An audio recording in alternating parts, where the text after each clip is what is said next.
প্রেগনেন্সিতে কিন্তু সবার সিমটম একরকম হয় না, কিছু কিছু ক্ষেত্রে এক হয় হয়তো। এক একজনের শরীরের এক এক রকম সিমটম হতে পারে। আর আমি যেগুলো বলি, যেগুলো আমার হয়, আমি সেগুলোই তোমাদের শেয়ার করার চেষ্টা করি। তো আমি আজকে বলবো যে আমার ছেলের বেলায় আর মেয়ের বেলায় কী কী সিমটম এক ছিল আর কী কী সিমটম আলাদা ছিল। তো সেগুলো নিয়ে আমি আজকে ভিডিওটা তৈরি করি। হ্যালো বন্ধুরা, welcome back to my channel Tumpa Dutta lifestyle and makeover. কেমন আছে সবাই? আশা করছি সবাই খুব ভালো আছে আর আমিও ভালো আছি। তো চলে এসেছি আমার আরেকটি ভিডিও। তো ভিডিওটা স্কিপ না করে পুরোটা দেখতে থাকো। আর যারা আমার চ্যানেলে ভিডিওটা নতুন দেখছো, প্লিজ আমার চ্যানেলটা সাবস্ক্রাইব করে দিয়ে আমার পাশে থেকো। তো আমি আজকে তোমাদেরকে আমার ছেলে আর মেয়ের কী কী সিমটম এক ছিল আর কী কী সিমটম আলাদা ছিল, আমি আজকে তোমাদের সেইগুলোই বলবো। তো বেশি বক বক না করে চলে যাই মূল ভিডিওতে। প্রথমে বলবো মর্নিং সিকনেস। আমার মেয়ের সময় কিন্তু মর্নিং সিকনেস আমার প্রচণ্ড পরিমাণে প্রচুর মর্নিং সিকনেস হতো। আর ছেলের বেলায় কিন্তু আমার একদমই মর্নিং সিকনেস হয়নি। আর একটা যেটা বলবো, খাওয়া দাওয়া।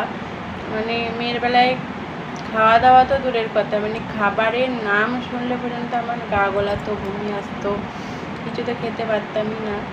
আর যেটা বলবো, মেয়ের বেলায় কিন্তু আমি একটু টক খেতাম। টক বলতে কাঁচা তেঁতুল চিবিয়ে খেয়ে নিতাম, এরকম টক জাতীয় খাবারটা মেয়ের বেলায় কিন্তু খেতে পারিনি। ছেলের বেলায় কিন্তু আমি টকটা খুব বেশি খেতে পারিনি, খেয়েছি মোটামুটি, বেশি টক খেতে পারতাম না, কেন জানি না। তো মেয়ের বেলায় আমি প্রচুর টক খেয়েছি। আর ছেলের বেলায় কী খেয়েছি, প্রচণ্ড পরিমাণে ঝাল খেয়েছি, প্রচণ্ড ঝাল খেয়েছি। আর মেয়ের বেলায় শুধু উচ্ছে ভাজা দিয়ে ভাত খেতাম, তাও খেতে পারতাম না। 1 করে 2 করে খেয়ে সেটাও আবার উল্টি হয়ে যেত। মেয়ের বেলায় খুব কষ্ট করি, ছেলের বেলায় আমার খাওয়া দাওয়ার কোনো প্রবলেম হয় না। প্রথম দিকটা হয়তো কিছুদিন মাছ মাংস আমি খেতে পারিনি, 4-5 মাস মতো। তারপরে কিন্তু মাছ মাংসটা আমি খেতে পেরেছিলাম। মেয়ের বেলায় পুরো প্রেগনেন্সিতে আমি কোনো খাবারই আমি ঠিকমতো খেতে পারিনি।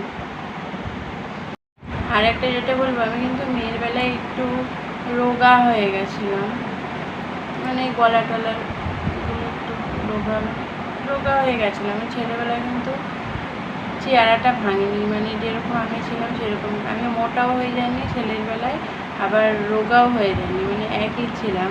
আর মেয়ের বেলায় কিন্তু একটু রোগা হয়ে গেছিলাম।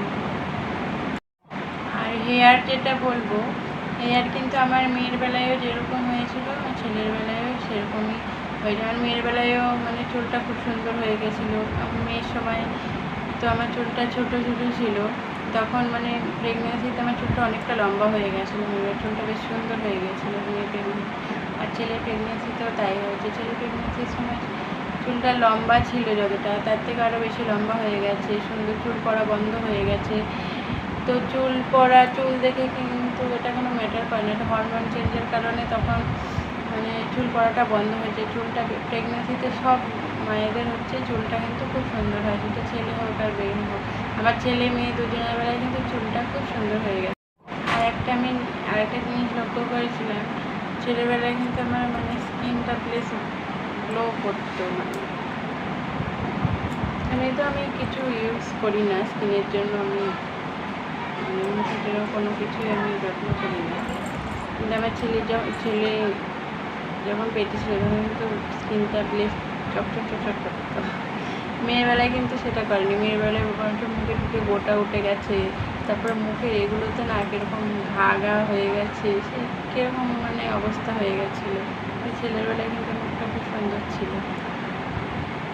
এবার আরেকটা জিনিস বলবো যে প্লাজেন্টা পজিশান কিন্তু আমার মেয়ের বেলাতে পোস্টেরিয়া, ছেলেবেলাতে পোস্টেরিয়া ছিল। আমি অনেক ভিডিওতে বলেছি, আবারও বলছি, আমার কিন্তু এই জিনিসটা কিন্তু ছেলে মেয়ে দুজনের বেলাতেই সেম ছিল। অনেকে বলে যে মেয়ে হলে অ্যান্টেরিয়ার হয়, কিন্তু আমার মেয়ের বেলায় তো পোস্টেরিয়ার ছিল, আর ছেলের বেলাতেও আমার পোস্টেরিয়ার পজিশান ছিল। আর একটা জিনিস তোমাদেরকে বলবো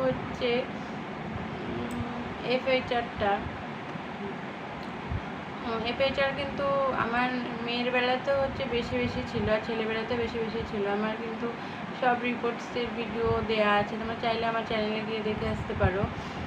আমার কিন্তু ছেলের বেলায় তো হার্টবিট বেশি ছিল, মেয়ের বেলায় তো হার্টবিট বেশি ছিল। অনেকে বলে যে 140 কিংবা 140-এর নিচে থাকলে ছেলে হয় আর তার ওপরে থাকলে মেয়ে হয়, কিন্তু আমার মেয়ের বেলাতেও সবসময় 140, 150-এর ওপরে ছিল, আর ছেলের বেলাতেও 150-এর ওপরে সবসময়। আমার মানে লাস্ট যেটা হয়েছিল সেটাতে 150 ছিল আমার ছেলে।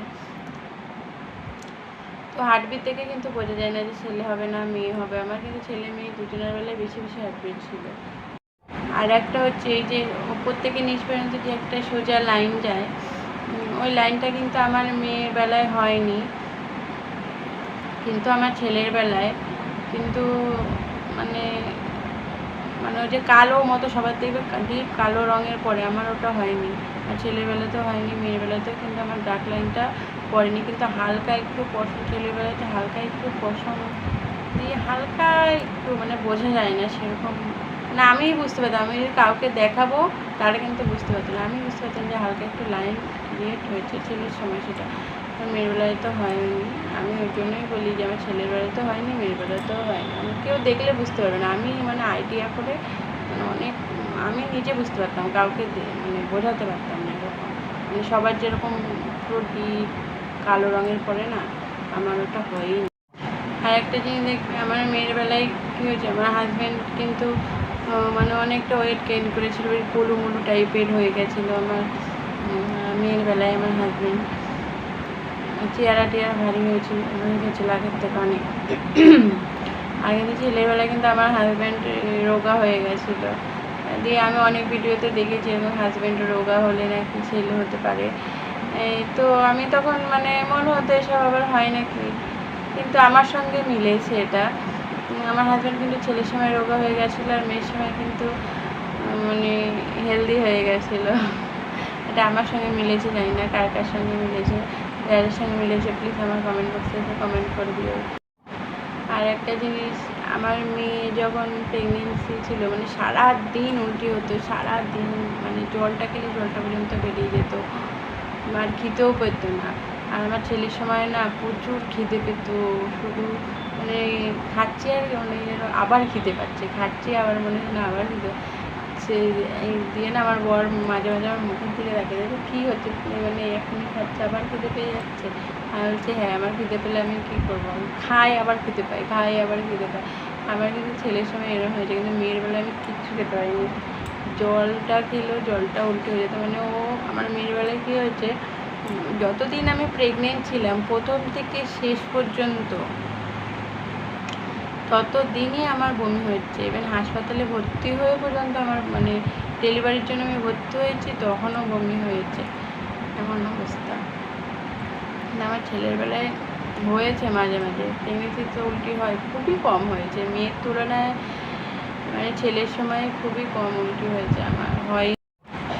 আর না ছেলের সময় মানে কীরকম হতো, মানে শরীরে কোনো কষ্ট হতো না, সব কাজ করতে পারতাম, মানে মনে হতো না আমি প্রেগনেন্ট, মানে ঝরঝরে লাগতো আর কি।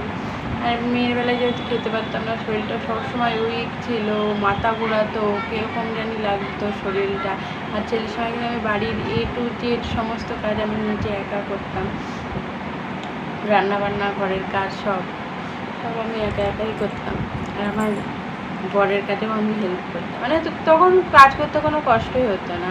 তাই সবাই বলতো তুমি এটা করবে না ওটা করবে না, কিন্তু আমার কোনো কষ্টই হতো না। ওর জন্য আমি সবসময় মানে চেষ্টা করতাম যে যতটা বাড়ি কাজ করি, মানে শুয়ে বসে থাকলে তেমন ভালো লাগতো না, মানে অ্যাক্টিভ ছিলাম ছেলের সময় প্রেগনেন্সিতে। আর মেয়ে যখন প্রেগনেন্সি ছিলাম মেয়ের বেলায়, তখন কিন্তু সারাদিন শুয়ে বসে থাকতাম, আমি লেজি লাগতো, কিছু খেতে পারতাম না, তো শরীরে জোর পাবে কোথা থেকে, সারাক্ষণ মাথা ঘুরতো, খাবারের কথা মনে করলেও মনে যেন কিরকম।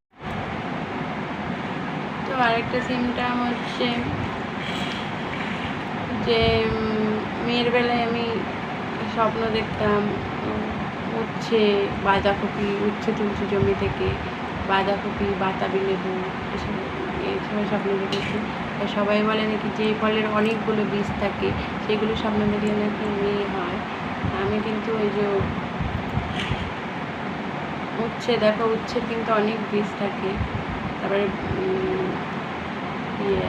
কী বলে বাতাবি লেবুর অনেকগুলো বীজ থাকে, কিন্তু বাঁধাকপির তো বীজ নেই, জানি না কোনটা কি আমি জানি না, কিন্তু আমি এই স্বপ্নগুলো দেখেছি। আর ছেলের সময় কিন্তু আমি সবসময় আম, তারপরে ডাব, এসবের মাছ, কাতলা মাছ, বড় বড় ছেলের সময় বড় বড় কাতলা মাছ, শোল মাছ, এইসবের স্বপ্ন দেখেছি। দিয়ে সবাই বলতো যে গোপালের স্বপ্ন দেখলে ছেলে হবেই। ছেলের সময় কিন্তু আমি গোপালেরও স্বপ্ন দেখেছি, একদিন না অনেক দিন দেখেছি। তারপর সাপের স্বপ্ন তো প্রায় দেখতাম, আমার ভয় লাগতো এত দেখতাম। আর মেয়ের বেলায় সাপ টাপ কিছু আমি দেখিনি। সবাই বলতো যে শুনেছি, যখন আমি প্রথম প্রেগনেন্সি ছিলাম সবাই বেশিরভাগ লোকই দেখেই বলতো যে মেয়ে হবে, তাই হচ্ছে মেয়ে হবে। আবার অনেক সময় আমার মেয়ের সময় হচ্ছে গিয়ে নাভিটা কীরকম ছিল বলো তো, নাভিটা না পুরো বেরিয়ে এসছে, নাভিটা বেরিয়ে এসে ফুলের মতো। আমার মা দেখেই বলছে তো মেয়ে হবে। আর ছেলের সময় কিন্তু নাভিটা পুরোটা বেরিয়ে আসেনি, মানে ওপরের পশনটা বেরিয়ে এসে একটু ঘোমটার মতো ছিল। আবার অনেকে দেখেছি মানে ছেলের সময় নাভিটা পুরো সমান হয়ে যায়, তাদেরও কিন্তু ছেলে হতে দেখি। যেগুলো বেরিয়ে এসে ফুলের মতো ছড়িয়ে যাবে সেগুলো কিন্তু মেয়ে হয়। মানে আমার ক্ষেত্রে এটা মিলেছে। এবার অনেকজনের আরেক রকম হয়, আমি এটা বলতে পারবো না কার কীরকম হয়, কিন্তু আমার ক্ষেত্রে হয়েছে। আমার মেয়ের বেলায় হচ্ছে নাভি বেরিয়ে এসে ছড়িয়েছিল, আর হচ্ছে ছেলের বেলায় কিন্তু আমার ঘোমটার মতো ছিল নাভিটা। তো আমার যতটা মনে পড়লো এখন আমি তোমাদেরকে জানালাম। আরও কিছু যদি জানা থাকে তাহলে আমাকে কমেন্ট করতে পারো। আর আমার ভিডিওটা যদি ভালো লেগে থাকে প্লিজ সাবস্ক্রাইব করে আমার চ্যানেলটার পাশে থাকবে। আর আমার চ্যানেলে কিন্তু আরও অনেক প্রেগনেন্সি সম্বন্ধে ভিডিও আছে, তোমরা চাইলে অবশ্যই দেখে নিতে পারো। তো টাটা, সবাই ভালো থেকো, সুস্থ থেকো, আবার দেখা হবে নেক্সট ভিডিওতে।